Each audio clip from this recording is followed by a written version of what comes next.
You read the title, these are disclaimers. Get it? Got it? Okay, let's go. One of my favorite games of all time is a little game called West of Loathing. It's a stick figure RPG filled to the brim with pop culture references set in the Wild West, where you kill demon cows. Also, the currency is meat. Nice. West of Loathing also has gotten a DLC rather recently.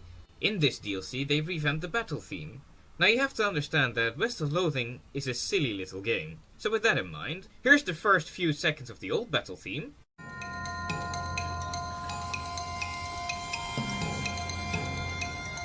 And here's the first few seconds of the new.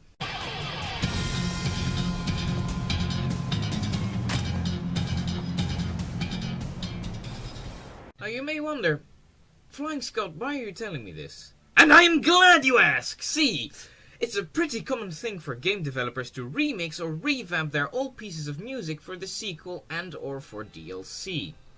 The most common route they take is just take the old piece and make it just really epic. And that's where Spicy Calamari Inkantation falls flat on its face. Because in trying to make the song sound more epic, Nintendo have dulled it down essentially. The heavy bass line is now gone and instead we have flutes! They've also added some violins into the mix, but as a trade-off, Spicy Calamari Inkantation slows to a crawl compared to the old version, and it feels very messy. Keep in mind that this quote-unquote epic music is being blasted while you're playing an on-rail shooter. On the other end of the spectrum we have Tidal Rush, a compilation of both Bomb Rush Blush and Tide Goes Out. One very fast song, and one very slow song. Due to it being a representation of Callie resisting the tidal ink while Mary is trying to snap Callie outfit by singing her own solo, Bomb Rush Blush is slightly sped up and Callie sounds like she's not having such a good time singing. Pair this with Mary needing to sing slightly faster to keep up with Callie's solo and the rather emotional tone Tide Goes Out had anyway, and this makes Tidal Rush both thrilling and somewhat soothing. And you're not on grind rails while hearing it, which helps. Now that I have just completely shitted on Spicy Calamari Inkantation, let's go back and visit the original. The original Calamari Inkantation is a transmission which messes up DJ Octavio's routine by playing some funky fresh pop instead. Just saying that out loud is enough for me to commit swimming. All jokes aside, this song has a nice heavy bass line and is both upbeat and is catchy due to how short it actually is. Pair that with the fact that you've heard this song literally everywhere in the game already in various styles and cuts, and you've got yourself a winner. Also, why does this song have so many names? First it was Diva Dump Stomp, then it was Feel the Melody, and now it's Calamari Inkantation. Just make up your damn mind, man. I won't keep going on about Squid Sister songs, I promise. But while we're still here, I have to tell you something. Callie is by far my favorite idol we've had so far. While Pearl really could not be entertaining without Marina to back her up, and vice versa, seriously, compared to Splatoon 1, their dialogue is really tame. And Mary has the misfortune of only really being there to put Callie back in her place. Callie is just entertaining all by herself. So keep in mind, I really like Callie. But her solo sucks ass, dude! Okay, no, that would be unfair. Her solo just has the problem of, by Splatoon standards, sounding really boring. It sounds too generic to stand out of the rest of the OST and is yet also too quiet to really grab your attention. Tide Goes Out especially in that regard. Slow songs in Splatoon are really just kept for the end credits, and Tide Goes Out sounds just like an end credit song. With it being rather slow, it naturally stands out from the rest of the OST because between all the... there's Mary just going...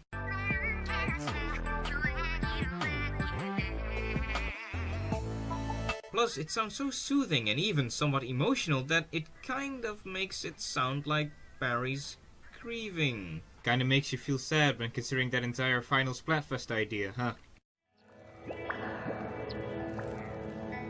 Originally, this part of the video was dedicated to incoming. I personally loved this piece to death, but I realized that I only really loved it because it was in the very first Splatoon 2 trailer. Which is a shame, since I really wanted to give incoming some praise.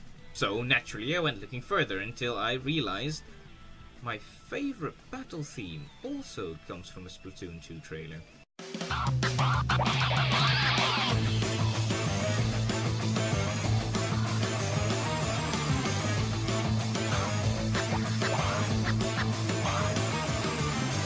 Okay, while it's perhaps not the most unique battle tune in the game, it surely is one of the more distinctive ones. I chose this song to be on here because it hits every note for all the wrong reasons. First of all, it sounds straight up like a K-pop song, which is funny since there aren't a lot of songs in both Splatoon and the sequel which sound like that. Secondly, it's both obnoxiously loud at some parts and almost whispering in other parts. The notes are all over the place with Entropical, but because of that catchy transition between each section of the track,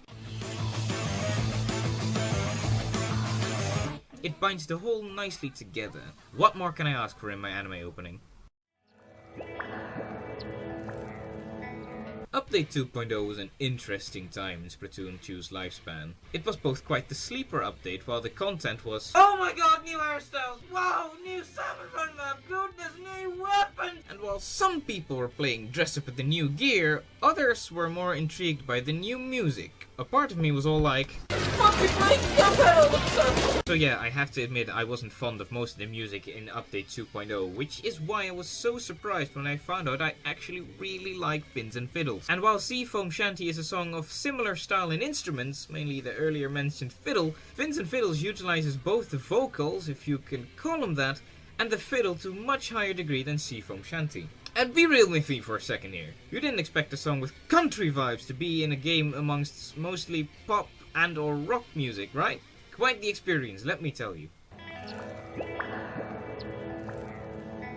I was about to record this very script until I realized I didn't mention any battle themes from Splatoon 1. So I began writing this very sentence when I realized I don't really remember any of them.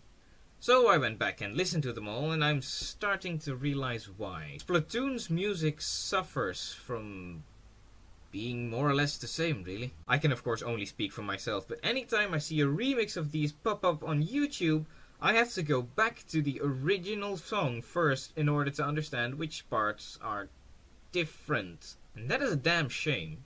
However, if there's one tune anyone can instantly remember, it is Splattack.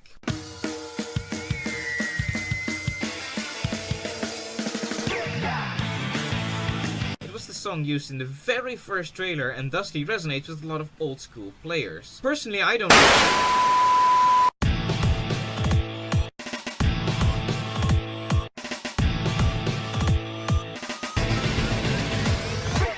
So let me get this straight. You're fighting a brainwashed version of your avatar from back in the original Splatoon at the end of a DLC which has abandoning the past as a major theme, while a fucked up version of the most recognizable battle theme from the original game plays in the background?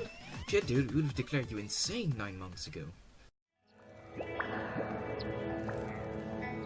Honestly, there are so many tracks in this game that I could be going on for a good 20 more minutes. But since I haven't talked about a song from Off the Hook yet, let's end on my personal favorite.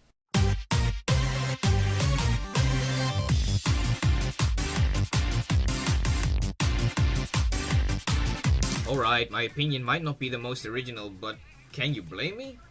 Personally, I didn't think much of this song while I was playing the Octo expansion because I was busy with stuff like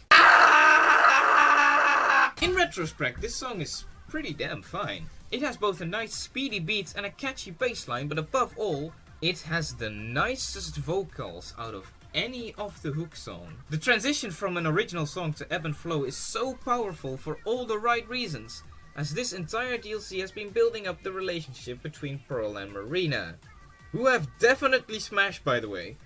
And according to the game, Ebb and Flow was the very first song they recorded together. It's just, I want it so badly. The music in the Splatoon series is personally what made me fall in love with the game, as among with the rest of the internet, thought this game was going to be utter trash when they showed it at E3. And I am so happy the game turned out to be a success, because I could not imagine how low my interest in the Switch would have been if not for Splatoon 2. I also get some occasional internet good boy points for talking about a game I love, which is always nice. Come to think of it, I opened up a Discord server recently, and I sometimes post stuff there about my videos, and Discord is honestly the best way to contact me since I'm not on Twitter. Thanks, Scotsman, for that.